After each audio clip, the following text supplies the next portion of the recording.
Hello मेरे प्यारे दोस्तों, स्वागत है आप सभी का आपके गुरु चैनल एसपीजा चैनल पे। और आज हम लोग सीखने वाले हैं क्लास 9th मैथ चैप्टर 8.1 के। मैंने आप लोग को इसमें पार्ट 4 तक बता दिया हूँ, जिसमें कि मैंने बेसिक कंसेप्ट जो भी थे इसके वो पार्ट 4 तक में कवर किए हैं। आप लोग नहीं देखें तो उसको देखिए और सीखने का प्रयास कीजिए। आज हम लोग क्वेश्चन नंबर 1 से सीखेंगे और समझने का प्रयास करेंगे। तो चलिए क्वेश्चन नंबर 1 से समझते हैं और सीखने का प्रयास करते हैं। तो क्वेश्चन नंबर 1 के 1 से 5 तक आपके स्क्रीन पर चला गया होगा प्रश्न, आप लोग पढ़ लीजिए और समझने का प्रयास कीजिए।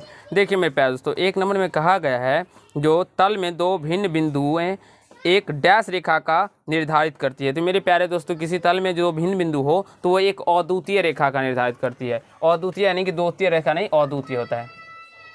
अद्वितीय रेखा कौन सी रेखा का निर्धारित करती है? तो अद्वितीय रेखा का निर्धारित करती है। आशा है आप लोग को समझ में आता होगा। अगर आप लोगों ने पार्ट 4 तक नहीं देखा है तो देखिए उसको, जिसमें कि हमने सारे कंसेप्ट का जिक्र किया है और आप लोग को समझ में भी आएगा। डिस्क्रिप्शन बॉक्स में उसका लिंक है, आप लोग देख लीजिए मेरे प्यारे दोस्तों।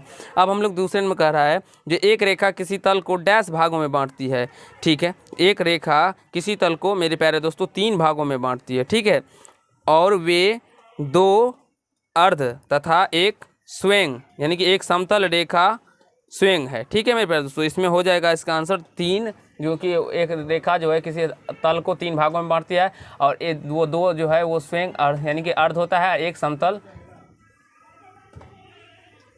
रेखा स्वयं होता है। ठीक है, समतल रेखा स्वयं हो जाएगा। अब तीसरे नंबर में क्या कह रहा है वो समझने का प्रयास कीजिए। तीसरे नंबर में कह रहा है किसी तल में 2 भिन्न बिंदु डैश तल में 2 भिन्न डैश में एक से अधिक उभयनिष्ठ नहीं हो सकते। एक यानी कह रहा है किसी तल में 2 भिन्न डैश में एक से अधिक बिंदु उभयनिष्ठ नहीं हो सकते रेखा में। मेरे प्यारे दोस्तों, 2 रेखाएं में देखिए 2 रेखा है ना, उसमें अगर ये प्रतिच्छेद कर रहा है तो इसमें एक से अधिक बिंदु उभयनिष्ठ नहीं होंगे, वही कह रहा है उस प्रश्न में। ठीक है, 4 नंबर को समझने का प्रयास करते हैं।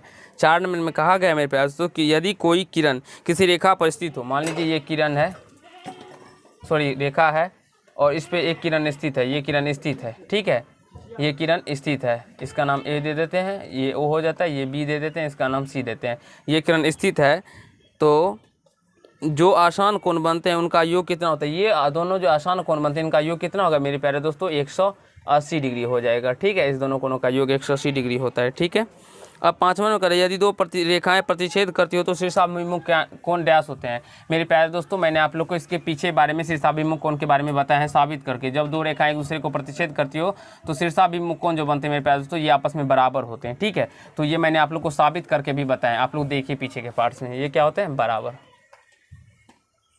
ठीक है, अब हम लोग 2 के क्वेश्चन नंबर 1 से समझेंगे। तो आपके क्वेश्चन नंबर 2 के 1 नंबर से 5 नंबर तक स्क्रीन पर चला गया होगा, आप लोग पढ़िए।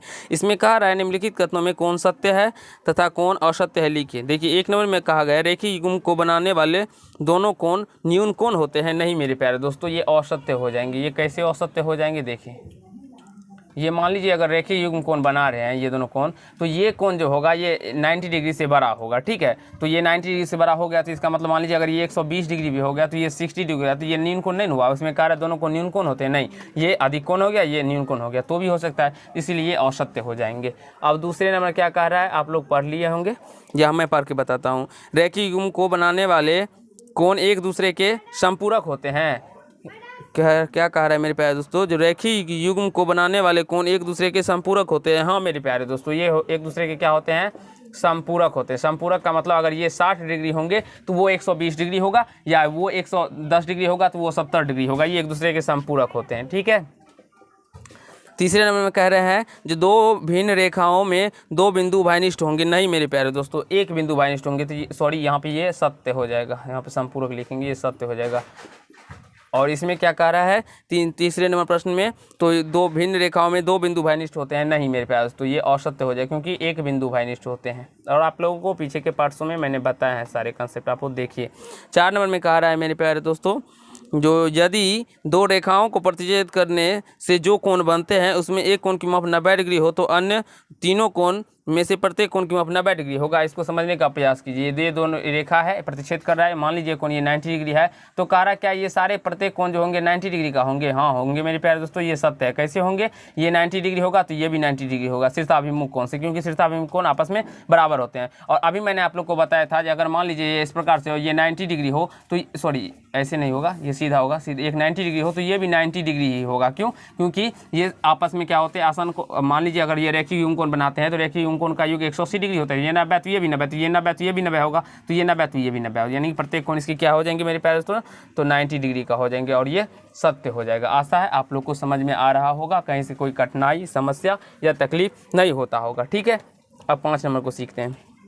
5 नंबर में कहा गया है यदि दो रेखिक युग्म समान हो तो प्रत्येक कोण की माप 90 डिग्री होता है। यदि दो रेखिक युग्म समान हो तो हाँ मेरे प्यारे दोस्तों ये भी सत्य होगा, क्योंकि रेखिक युग्म कोण अगर समान है, समान कब होगा? ये 90 डिग्री होगा तभी ये भी 90 डिग्री होगा, तभी नहीं ये दोनों समान हो सकता है। और 180 डिग्री होगा, ऐसा तभी हो सकता है जब मेरे प्यारे दोस्तों ये कोण 90 डिग्री और ये कोण 90 डिग्री का हो तब। अब हम लोग तीसरे नंबर प्रश्न को सीखेंगे। तीसरे नंबर के प्रश्नों को सीखने जा रहे हैं मेरे प्यारे। तो 3 के 1 2 3 आपके स्क्रीन पर चला गया होगा, आप लोग पढ़िए और सीखने का प्रयास कीजिए। कहा रहा है यदि एक किरण किसी रेखा पर आधारित हो तो बने आसन कोण का योग कितना होता है? देखिए एक किरण है इस रेखा पर आधारित, तो आसान कोण जो ये दोनों बने इसका योग कितना होगा मेरे प्यारे? किसी भी सरल रेखा पे 180 डिग्री का कोण बनता है, तो आसन कोणों का योग 180 डिग्री हो जाएगा।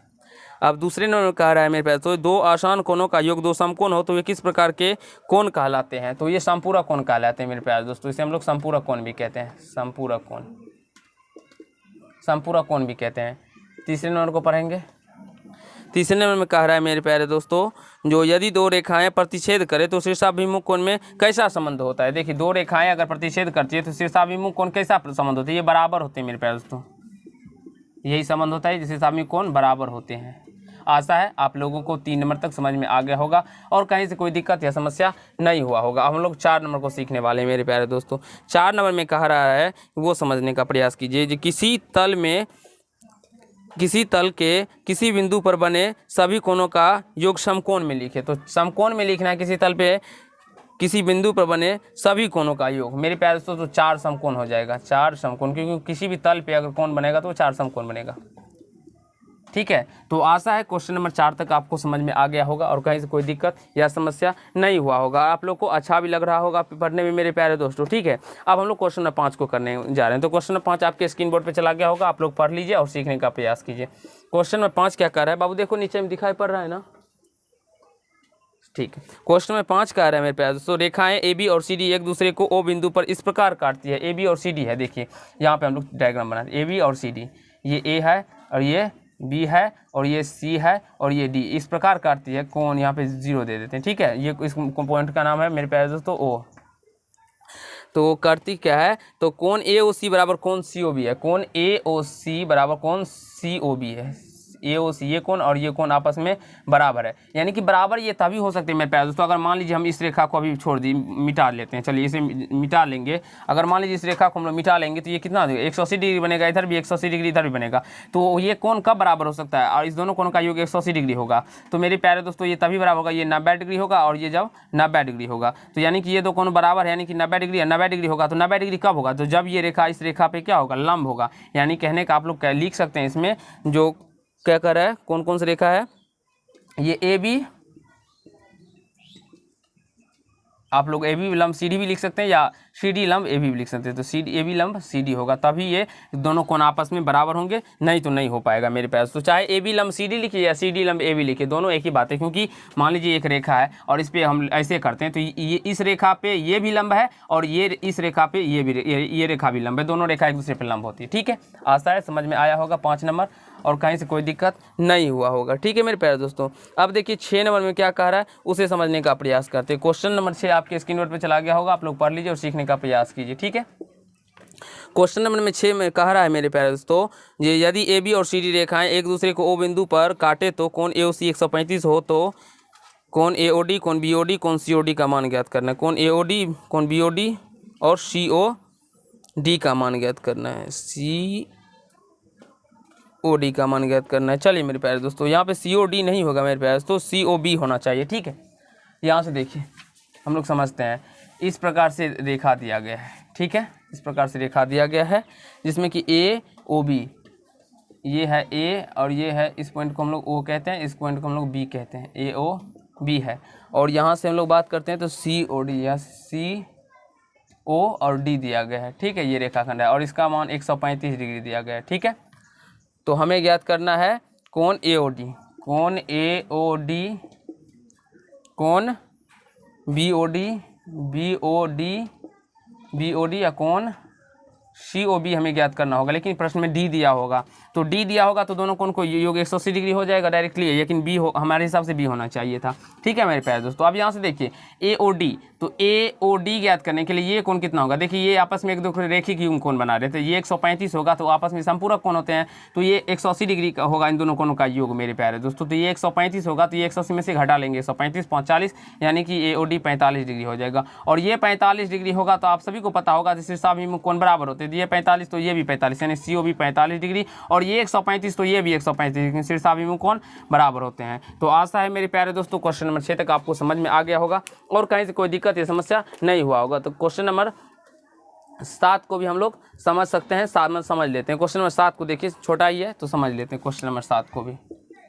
क्वेश्चन नंबर 7 का आ गया मेरे प्यारे, तो यदि किसी रेखा पर कोई किरण स्थित हो तो आसान कोणों की अर्धक रेखाओं से बना कोण डैश होता है। मेरे प्यारे दोस्तों आसान कोणों की अर्धक रेखा से बना कोण जो होता है वो क्या होता है, तो समकोण होता है। ये क्या हो जाएगा मेरे प्यारे दोस्तों, समकोण हो जाएगा। ये डैश भरने वाला प्रश्न था इसलिए मैंने आप लोग को बता दिया, ठीक है। और आशा है आप लोग को समझ में भी आ गया होगा। अब कहा रहा है क्वेश्चन में 8 नंबर में, रेखा ए बी और सी डी बिंदु ओ पर प्रतिच्छेद करती हो तो कोण ए ओ सी तथा कोण बी ओ सी के अंतर्धक के बीच कोणों का माप अंशों में लिखिए। ये 90 डिग्री हो जाएगा। बस 7 नंबर और 8 नंबर सेम प्रश्न है, आप लोग को समझना है। तो आशा है मेरे प्यारे दोस्तों, और मैंने आप लोग को इस टाइप के प्रश्न ऊपर भी करवाए हैं, आप लोग देख सकते हैं क्वेश्चन नंबर 5 के भी, आप लोग समझने का प्रयास कीजिए, ठीक है मेरे प्यारे दोस्तों। आशा है आप लोग क्वेश्चन नंबर 8 तो समझ में आ गया होगा और कहीं से कोई दिक्कत या समस्या नहीं हुआ होगा। आप लोग को ये पार्ट अच्छा लगा होगा तो वीडियो को लाइक कीजिएगा, कमेंट कीजिएगा, शेयर कीजिएगा और चैनल पर नहीं होगा तो चैनल को सब्सक्राइब करके बेल आइकन को प्रेस कर लीजिएगा, जिससे मेरे हर एक वीडियो का नोटिफिकेशन आप तक पहुँचता है। तो धन्यवाद दोस्त, आज के पार्ट में इतना ही करेंगे। नेक्स्ट पार्ट में हम लोग क्वेश्चन नंबर इसमें हम लोग 8 नंबर तक 9 से करेंगे।